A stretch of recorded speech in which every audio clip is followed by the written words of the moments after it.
Rain hammered the curb as tires hissed, and Lena Carter watched a silver door swing wide like a wound. Michael Carter laughed softly while holding Ava Brooks' hand, and her breath clipped. The city blurred to watercolor. Lena said, "Tell me this is a nightmare." Michael said, "You should not be here." Ava said, "This is not what you think." The lie stuck like glass in her throat. A cab splashed past and painted her coat with coal. Street lights turned their faces bronze. Lena said, "I carried your storms." Michael said, "We were already broken." Thunder rolled like a gavel. Lena stepped forward, but the curb felt like a cliff. Ava shifted closer to him. The night tasted of iron and rain. Lena said, "You chose the easiest exit." Michael stared at the ground. A siren stitched the distance, neat and cruel. She felt the years unravel like thread. Ava said, "Go home?" Lena said, "I am home, and it is burning." The door slammed, the sound flat as a verdict. Their fingers stayed laced. A puddle held her reflection and let it shake. She swallowed the howl and let silence bite. The apartment smelled of damp wool and bleach, and Lena set her phone on the counter like evidence. The clock throbbed in red. She replayed the curb scene, each frame sharper than mercy. Noah Reed called, but she let it ring. Lena said, "If I answer, the truth hardens." Silence moved across the tiles like fog. She wiped rain from her hair and found a stray glitter from a party that now felt borrowed. The fridge hummed like a tired witness. Lena said, "He practiced that goodbye." She opened the cupboard and stared at empty space where his favorite mug used to sit. The window glass breathed with the night. She scrolled through photos and watched joy erase itself. Noah texted, and the words held her name too gently. She typed, then erased. The screen showed her reflection, and a faint wince. She said, "I am not a rumor. I am a life." The room answered with a dull echo. She steadied her hands and stood very still. Morning arrived thin and gray, and Lena sat at the table with a notebook and a red pen that never wrote love. Coffee steamed like a warning. She listed questions and felt their weight bend the page. Lena said, "How long did they practice the lie?" The radiator clicked alive. She traced the ring mark left by his mug and found a history in circles. Messages lined the screen like confessions waiting for a key. She opened one and saw a hotel receipt. Air tightened around her ribs. Noah said, "I am here." She typed, "I am not." The cursor blinked like a slow heartbeat. She stood and paced the line of light on the floor. Lena said, "Truth is a blade with our initials." The kettle hissed and cut out. She set the pen down and folded the page. Her hands shook, then flattened calm. She closed her eyes and counted to 5. She walked the block where they once planned futures, and shop windows carried her reflection like a rumor. Orris trimmed stems, and the scent made her chest ache. Lena said, "Memory is a thief with kind hands." A bus sighed at the stop. She pictured Michael's laugh being poured into someone else's morning. The thought rattled loose screws inside her. Noah said, "Meet me, please." She typed, "Not yet." A bicycle bell rang like a toy from a life that stayed pure. She paused by a bakery and watched a couple share steam. The city wore its routine like armor. Lena said, "I need proof that I am not disappearing." She touched the cool glass and saw her face steady. The sky promised rain again. She turned and kept walking, heel beats counting what was lost. The evening folded in early, and Lena arranged receipts on the table like a map to a wound. A hotel date circled itself. She breathed slow. She opened a shared calendar and saw a blank that now spoke loudly. Lena said, "Silence is where secrets hide." She recorded a voice memo and deleted it. Noah said, "You deserve facts." She whispered, "I deserve kindness." Her thumb hovered over Michael's contact. The name glared, ordinary and cruel. Ava's photo flickered in her mind, warm and bright, and it burned. she said. "I will not beg for clarity." The hallway creaked without footsteps. A neighbor laughed, a clean sound from a cleaner story. The room held its hush. She gathered the papers and stacked them square. Her breath evened. She lifted the phone and let it fall back. The decision waited, heavy and close. Sunlight crawled through thin curtains, brushing walls with pale gold, and Lena Carter sat at her desk with a stack of old journals. Each page carried fragments of devotion she once called unshakable. She whispered, "I was building a cathedral for ghosts." Kettle whistled sharp before fading into silence. She traced Michael Carter's name etched inside the cover, a script once warm, now jagged. Memories pressed against her ribs like bruises. Lena said, "I cannot believe he carved promises only to break them." The apartment hummed with ordinary life, yet her pulse told her nothing was ordinary anymore. Noah Reed's message blinked on the phone, steady and patient, but she ignored it. A robin perched outside her window, chirping into a sky too calm for her storm. She said, "I gave him my seasons." Her reflection in the glass looked both familiar and strange. She closed the journal, spine creaking like a sigh, and placed it back on the pile. Later that morning, Lena walked through the park where promises once bloomed like spring. Children's laughter cracked her chest wide, reminding her of dreams abandoned. She paused near a bench carved with initials, hers and Michael's, faded but not gone. She said, "Stone remembers better than people." The air smelled of damp earth and cut grass. Couples passed, hands entwined, and each gesture was a needle. She tried to steady her breathing, but it broke in shallow bursts. Noah called again, and she silenced the phone, unwilling to hear sympathy. A runner brushed past, headphones drowning out the world. Lena whispered, "They all run, and I stand still." The fountain nearby sprayed arcs of water that glistened against the light, and she closed her eyes to the sound. She wished peace could be borrowed, even for a minute. The breeze lifted her hair and set her spine straight again. By afternoon, Lena sat across from her friend Noah Reed in a quiet cafe with cracked leather seats. He leaned forward, eyes gentle but lined with worry. Noah said, "You do not need to carry this alone." She stirred her coffee, though she never drank it. The clink of the spoon echoed in her chest. She whispered, "I built my life around a lie, and now the floor is gone." Noah nodded, his silence louder than comfort. Outside, rain tapped faintly on glass, though the storm inside her was stronger. She looked at his hands folded on the table, steady anchors she refused to reach for. She said, "If I lean, I will break." He answered softly, "Breaking is still breathing." A waitress passed, perfume mixing with roasted beans. She blinked against tears but let them settle behind her eyes. The clock above the counter ticked slow, dragging minutes into stones. That evening, Lena returned home and stood before her closet, fingers brushing fabrics that smelled faintly of Michael's cologne. The air thickened. She pulled a navy suit jacket from the hanger and pressed it to her chest. She whispered, "This still carries him, but he has carried himself away." The fabric scratched like betrayal. Her knees wavered, but she caught herself on the doorframe. She folded the jacket with trembling precision and placed it into a box. The sound of cardboard sealing felt final, like earth on a coffin. She said, "I need to carve space where lies once slept." Her eyes trailed across rows of shirts and ties, monuments to a version of him that no longer existed. A gust outside rattled the window, and she flinched. The box sat at her feet, quiet and accusing, a witness to what was lost. Night wrapped the city, and Lena sat at the balcony with a glass of untouched wine. Streetlights hummed below, casting long ribbons of light across wet pavement. She said, "The world keeps spinning, but I feel frozen."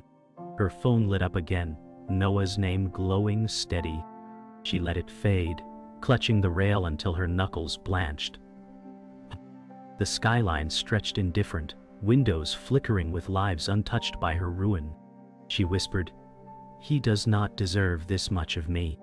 A chill climbed her spine, but she did not move inside.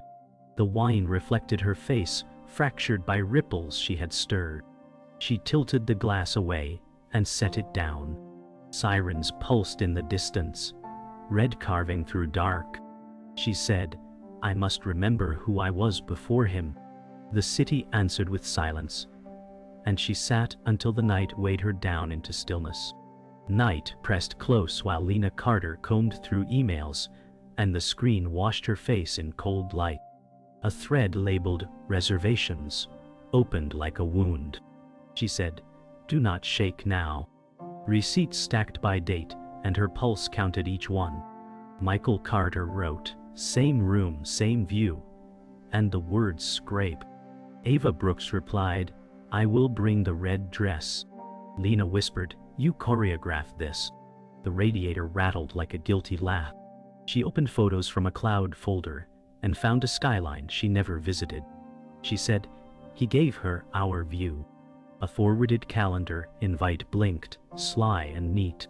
Noah Reed texted, "I can help," yet she set the phone down as if it burned.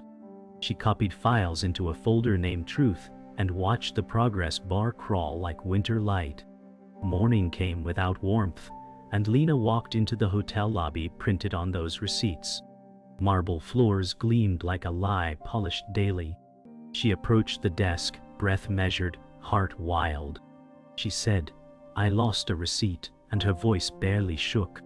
The clerk typed, a metronome of keys, and asked for a name. She answered, "Carter," and swallowed the taste of rust. The lobby chandelier scattered light across her reflection, splitting it into shards. She said, "I only need dates." The printer hummed and delivered a thin record that felt heavy. At the bottom, she saw a note, 2 guests, late checkout, and time buckled. She stepped aside, clutching paper that cut. Outside, the air smelled of rain and exhaust and endings. On the sidewalk, she called Michael Carter, and traffic hissed like snakes around her. He answered bright, too bright, and asked, "What is wrong?" She said, "Which room was your favorite?" and the pause sliced. He tried laughter that never fit and said, "You are imagining things." She replied, "Receipts do not imagine." A bus roared past and carried the moment away, but not far. He said, "We were distant, as if distance could excuse proximity." She said, "You did not drift, you steered." Silence ballooned until it popped. He muttered, "We can talk tonight," and she heard the door he was already closing. She hung up before the apology that would never arrive.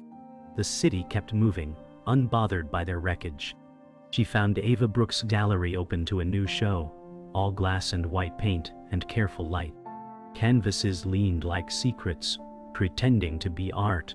Lena said, "You chose beauty to hide the bruise." Ava stepped from a back room, surprise cracking her charm. Ava said, "We should not do this here." Lena answered, "You already did this everywhere."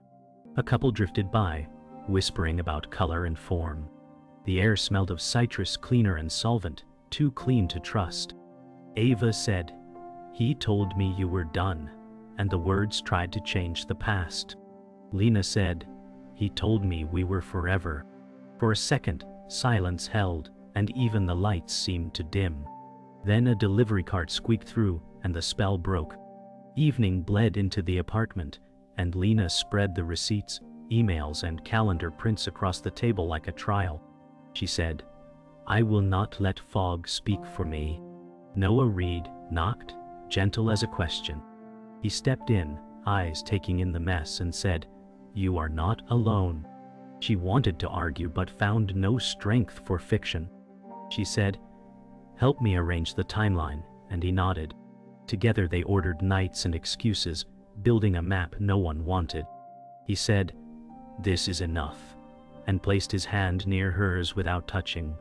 She whispered, "Enough to end," and the room seemed to tilt. Outside, rain began again, steady and exact, and she felt decision settle into her bones like weight and mercy. Lena Carter stood before Michael Carter's office tower, glass walls glinting like armor against truth. The evening wind cut her coat open, but she steadied her breath. She said, You hid behind steel and paper. Inside, reception hummed with artificial warmth, her heels clicking sharp across marble. The elevator carried her reflection in fractured steel. When the doors opened, she found Michael pacing, phone at his ear.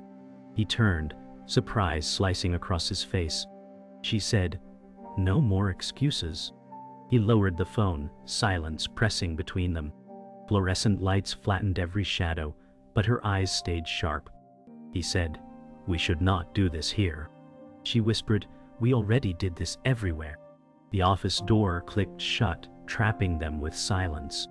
Lena laid the receipts on his desk like evidence in a trial. She said, "These do not lie." He stared, jaw tightening, fingers gripping the edge of polished wood. He muttered, "I was lost." She answered, "You were found in her arms."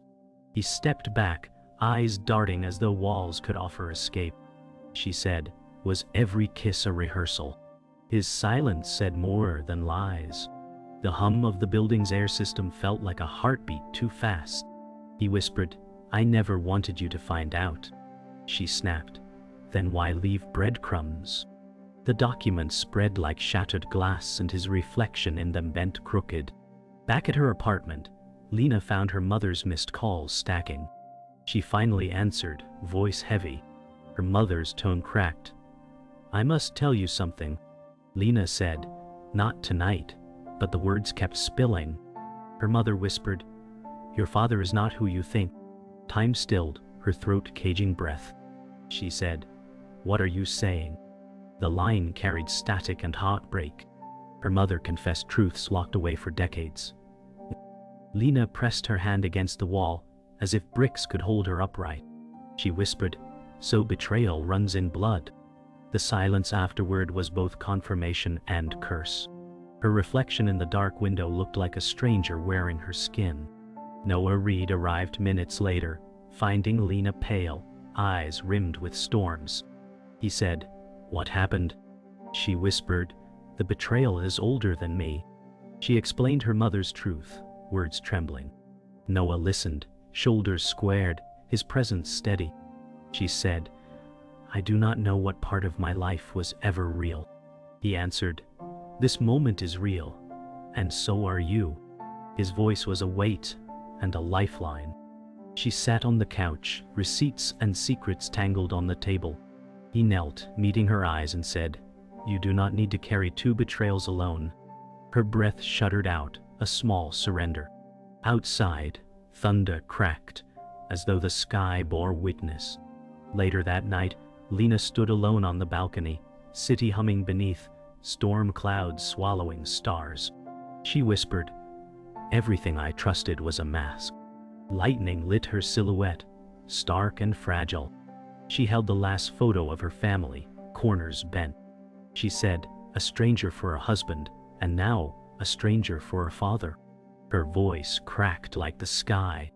Wind whipped her hair back, cold against her face. She gripped the railing and closed her eyes, drawing breath through shaking ribs.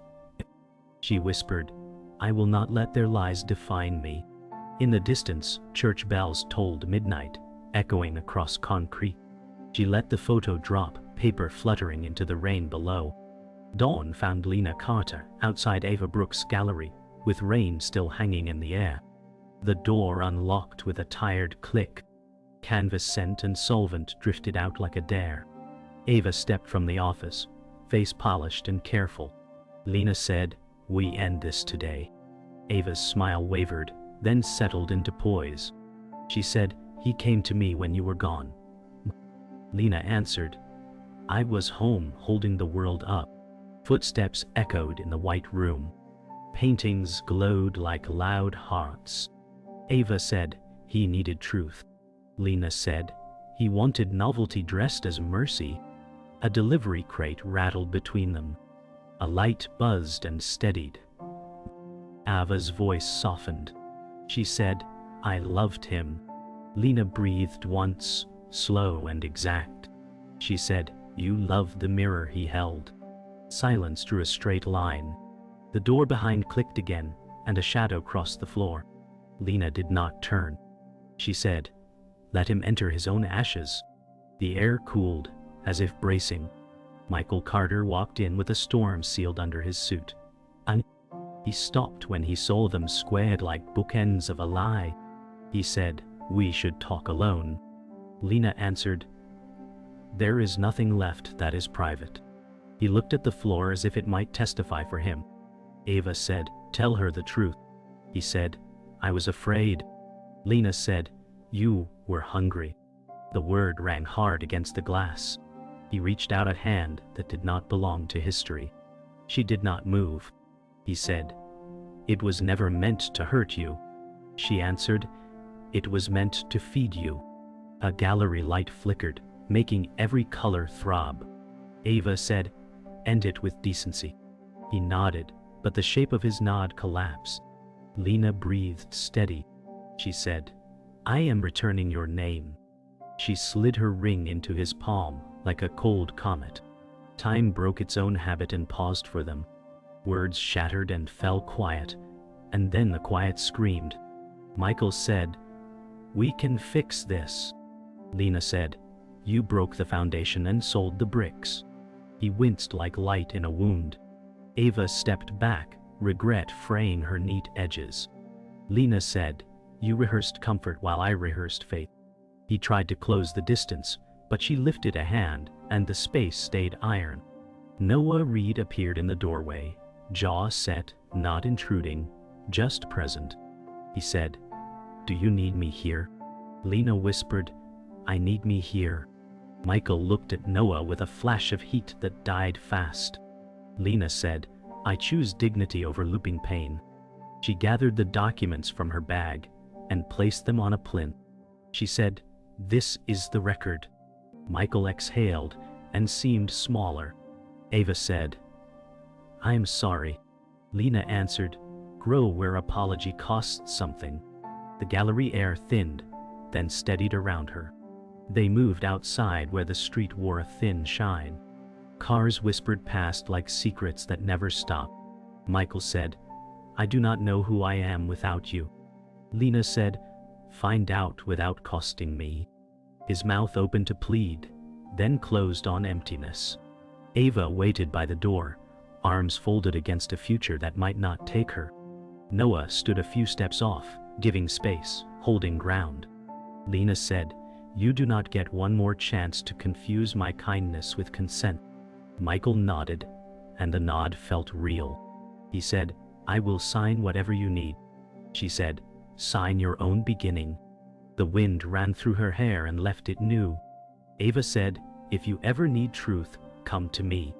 Lena met her eyes and said, "Truth arrives before desire, or it is not truth." A bus roared by, and the moment anchored. Evening gathered in her apartment like a witness willing to be kind. Lena laid the last photo from the gallery table, face down, and let the silence breathe. Noah said, "You held the line." She said, "I chose myself." He nodded, not claiming the moment, only honoring it. She opened a window, and the city sent up a chorus of ordinary life. She said, "Pain taught me its grammar, but I decide the next sentence." Noah smiled small, the kind that does not ask. He said, "You are not reduced." She answered, "I am refined." The word warmed the room. She boxed the documents and wrote a single word on the lid. She wrote, "Closed." The marker bled a strong line. She set the box by the door. She said, "Tomorrow, I begin." Outside, a siren faded to nothing, and the apartment settled around a new shape of quiet. The morning after, Lena Carter packed boxes with deliberate grace, every folded shirt a ritual of closure. The air smelled of cardboard and dust. She whispered, "I am not leaving ruins. I am leaving space." Her hand brushed the photo frames, each image a ghost pressed flat. She stacked them without tears, lips steady. Noah Reed helped lift a box, his silence firm, a presence that let her breathe. He said, "Every step forward is survival." She answered, "Every step is reclamation." The window cracked open, let sunlight sweep across the room. She breathed in warmth, that no longer hurt. The floor creaked beneath their weight, but it did not threaten to break. She whispered, "This is the beginning of enough." A bird called sharp outside, startling her into a laugh, the first in weeks. She let it stay. Later, Lena walked through the lawyer's office, papers stacked neat and ready. The smell of ink and polish wrapped the air. She said, "Finality has its own pulse." The lawyer asked routine questions, but each felt like a cut closing.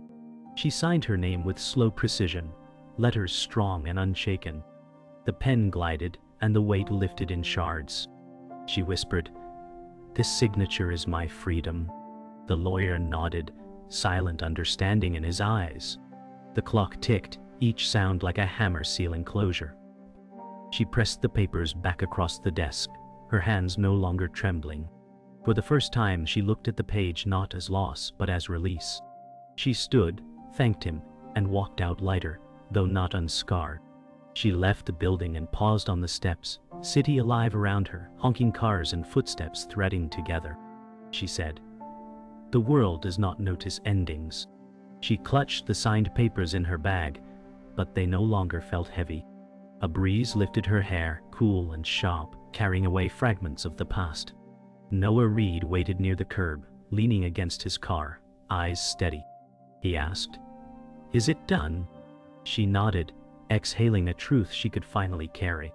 She whispered, "It is done enough." Traffic surged, indifferent, but she felt her pulse beat in rhythm with the world again. A passerby bumped her shoulder lightly, grounding her back into motion. She stepped down toward Noah, her steps no longer hesitant. That evening, Lena sat with Noah at a quiet riverside bench, the water catching last light in ripples. She said, "I thought endings were pure darkness." He answered, "Sometimes they are doorways." She stared at the horizon where gold bled into gray, and her chest eased. She whispered, "I want to learn my own reflection again." He said, "It is waiting for you." They sat without touching, silence filling the space like music. The river lapped steady, a rhythm kinder than memory. She let her head tilt back, sky stretching endless, no walls to press her in. She breathed deep, and the air felt hers again. Night closed soft, and Lena returned to her balcony, the city below humming steady but no longer mocking. She held a journal open on her lap, pen resting in her fingers. She wrote, "I am not broken, I am written anew." The words looked fragile, yet bold. She whispered them aloud, and the air carried them away, refusing to let them fade. She set the journal down, hands loose, breath even. The skyline glowed with scattered windows, stories she no longer feared comparing to her own. She whispered, "I survived the stranger my soulmate became." A tear slid, but it did not shatter her. She let it rest. Tomorrow promised weight, but tonight offered stillness.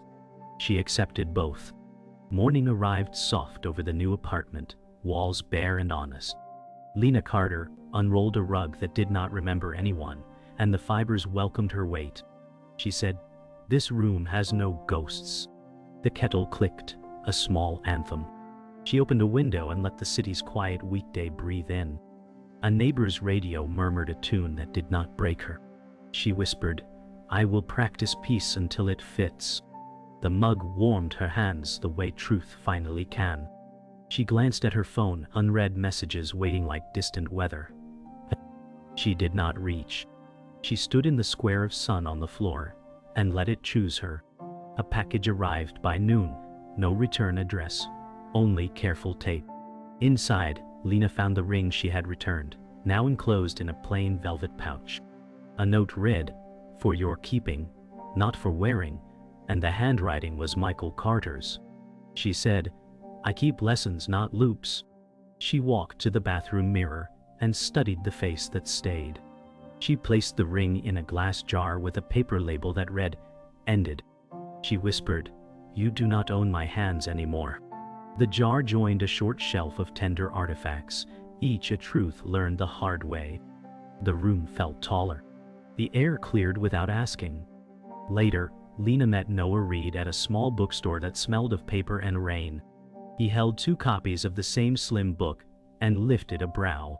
He said, "A beginning disguised as pages." She smiled, the kind that did not apologize. They wandered aisles where spines kept secrets kindly. She said, "I do not want rescue, only witness." He nodded, and that was enough. At the counter, she bought a journal with a quiet cover. Outside, a drizzle stitched the hour together, and she felt stitched too. They shared a silence that did not hurt. She pocketed the receipt like a vow. Evening pushed blue across the streets, and Lena walked the river path alone. Her phone vibrated with a new message from Ava Brooks, a single line that read, "I am working on repair." Lena said, "Repair begins where desire ends." She typed nothing and let the message rest without reply. The current moved steady under the bridge, unbothered by names. A jogger passed, shoes whispering against wet stone. She said, "I forgive what I release." The wind tugged her hair and eased. She turned toward home with steps that did not ask for permission. The day closed like a gentle book. Night settled, and the apartment hummed with a clean quiet. Lena placed her phone on the table and dialed Noah Reed, then stopped the call before it rang. She said, "I can hold this moment alone." She sat in the dark except for window glow, and traced a breath from start to finish. Somewhere a siren thinned into nothing. She whispered, "I loved what became a stranger, and I lived." The words did not echo. They landed and stayed. She turned the phone face down and let the room hear her heartbeat. The silence did not accuse. It agreed. She closed her eyes and chose morning.